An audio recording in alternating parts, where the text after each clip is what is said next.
বিসমিল্লাহির রহমানির রহিম। মাতোয়াইল হাজী আব্দুল লতিফ বিশ্ববিদ্যালয় কর্তৃক আয়োজিত অনলাইন ক্লাসে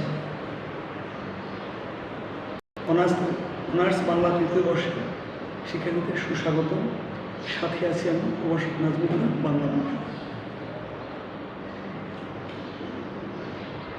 তো করোনা পরিস্থিতিতে এই মহামারীর মধ্যে আমরা অনলাইনের মাধ্যমে হলেও একটু পড়ালেখার কাছে আছি, তো থাকবো এবং এই পরিস্থিতি স্বাভাবিক হবে। তো আমরা নচিকেতার গানের সাথে আমরা চোখ মিলিয়ে বলতে পারি, পৃথিবী আবার শান্ত হবে, বসতি আবার উদ্বেগ হবে। আমরা এই প্রত্যাশায় আমরা এই আশাবাদ ব্যক্ত করি। ঠিক তাই আমি ইতিমধ্যেই আমরা মিডিয়াতে দেখেছি হয়তো 12 তারিখ থেকে স্কুল কলেজ আবার খুলতে পারে, আবার এই প্রতিষ্ঠান প্রাণ চাঞ্চল্যতা ফিরে পেতে পারে। তো একটা প্রতিষ্ঠানের প্রাণ হলো শিক্ষার্থী, এর অনুঘটক হলো তার শিক্ষক আর পারিপার্শ্বিক পরিবেশ। তো এগুলি যদি এখানে সুসমন্বয় না ঘটে তখন পড়ালেখাটা অসম্পূর্ণ থেকে যেটাই স্বাভাবিক। তো যাই হোক, আমরা সময়ের সাথে তাল মিলিয়ে চলতে হবে। এই সময়ের সাথে যদি তাল মিলিয়ে আমরা চলতে পারি, এটাই হলো আমাদের স্মার্টনেস। আমরা বিভিন্ন সময় বলি স্মার্টনেস কাকে বলে। আমরা বলি যে না, আমাদের হয়তো হাতে বড় করে নখ রাখা, নখে কালার করা, চুলে কালার করা, চুল এক্সপাইট করা, এটাই স্মার্টনেস নয়। তো সময়ের সাথে, সময়ের পরিক্রমায়, সময়ের গতির সাথে আমরা তাল মিলিয়ে চলতে পারি। আধুনিকতাকে আমরা যদি ধারণ করতে পারি, পরিবর্তনকে আমরা লালন করতে পারি, এটাই হলো আমাদের আধুনিকতা বা স্মার্টনেস আমরা বলব। যাই হোক, এখন আমরা চলে আসি আমাদের মূল আলোচ্য বিষয়। তো আমাদের একটা অনার্স তৃতীয় বর্ষে যে বিষয়টি আছে সেটা হলো বাংলা রম্য ভ্রমণ সাহিত্য। আমরা রম্য ভ্রমণ সাহিত্যের উপরে ক্লাস নিয়েছি, আমরা কথা বলেছি। তো আজ এই রম্য ভ্রমণ সাহিত্য, রম্যর মধ্যে একটা গল্প রয়েছে, এটা বসন্তের কবি। এটাকে আসলে গল্প না, একটা প্রবন্ধ। এই বসন্তের কোকিল। তো রম্য জিনিসটা সমাজ বাস্তবতা, সমাজের উড়ো বাস্তবতাকে হাসির ছলে, আনন্দের ছলে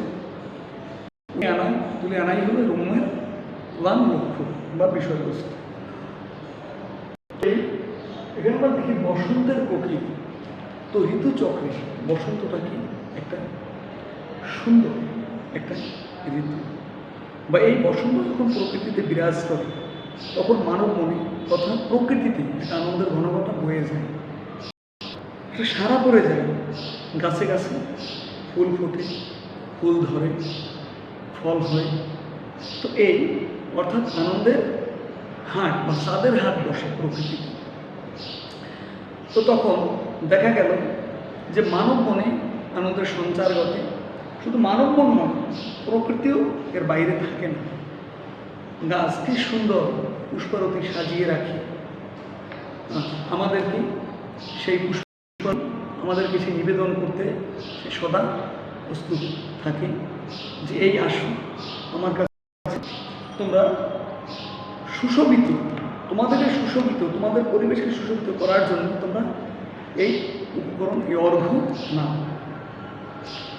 তো এই তখন দেখা গেল যে অলি বা ভ্রমর বা মৌমাছি এরা প্রকৃতিতে ছুটে বেড়ায়, দিক বিদিক ছুটে বেড়ায় যে কোনখান থেকে আমরা এই অনুষঙ্গটাকে নিতে পারি।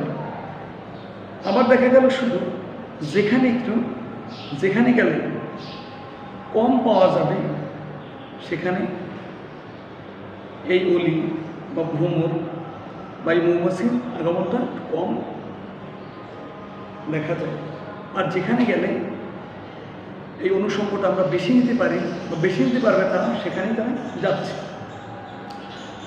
তো যাই হোক, আমাদের সমাজেও এরকম একটা পরিবেশ বিরাজ করে।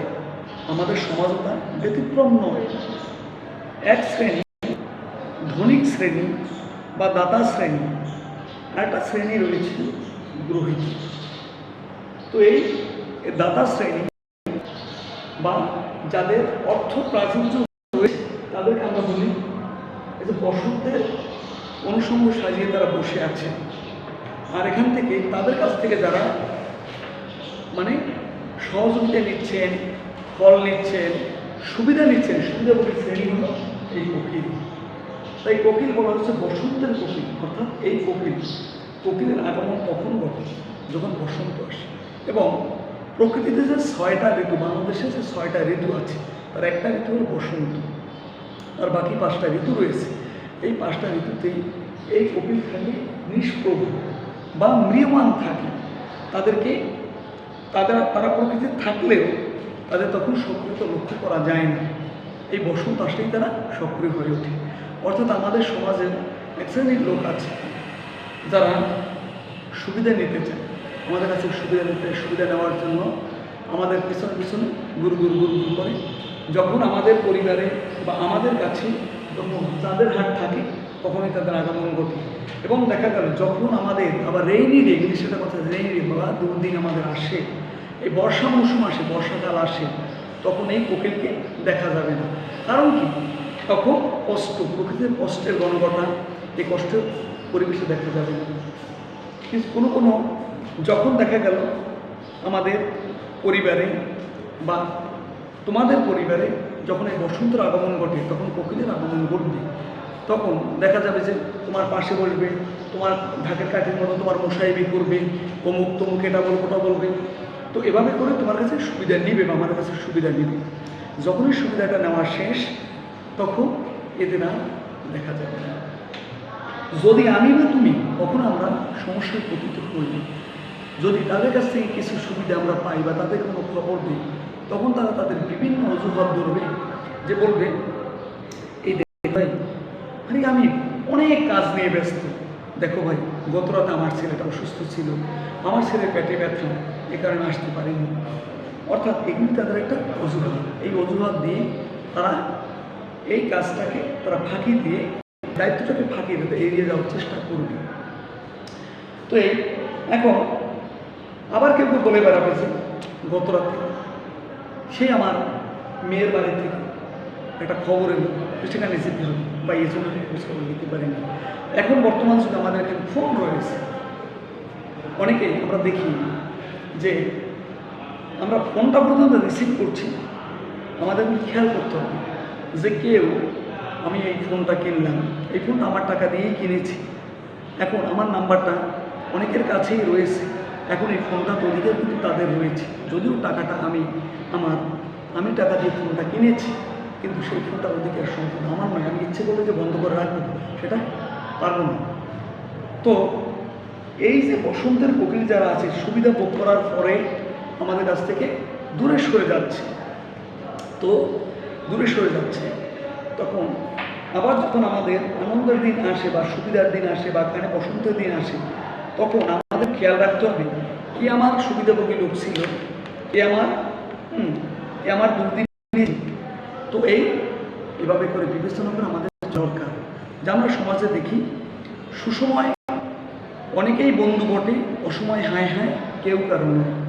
এই আজকে করোনা পরিস্থিতিতে আমরা অনেকেই শিক্ষাটা পেয়েছি, আমাদের আত্মীয় অনাত্মীয় তাদের কাছ থেকে এই রূঢ় বাস্তবতার শিকার হয়নি এমন পরিবার খুব কমই আছে। যে তুমি অসুবিধায় পড়েছো, হ্যাঁ, তুমি যাদের কাছ থেকে যে সুবিধাটা পাওয়ার কথা ছিল তারা সুবিধা দেওয়া তো দূরের কথা, তোমার সাথে সম্পর্ক পর্যন্ত আমার হাতে সম্পর্ক পর্যন্ত রাখতে চাইনি। তো যাই হোক, এই সুবিধাভোগী লোক থেকে আমরা একটু দূরে থাকবো এবং আমরা মানুষকে সহায়তা করবো। তারপর আমাদের সহায়তা করে যেতে হবে, যদি না করি তার সমাজ থাকবে না, টিকে থাকবে না। কিন্তু এই সহায়তা করবো, কিন্তু আমাদের সচেতনভাবে করতে হবে কাকে করা উচিত কাকে করা উচিত নয়। এই বিষয়গুলি আমরা একটু অনুধাবন করে সমাজে চলবো। তো ঠিক আছে শিক্ষার্থীরা, আমরা পরবর্তী ক্লাসে নতুন কোনো গল্প বা প্রবন্ধ নিয়ে আবার হাজির হবো। এ পর্যন্ত তোমরা সুস্থ থাকবে, ভালো থেকো। ধন্যবাদ সকলকে।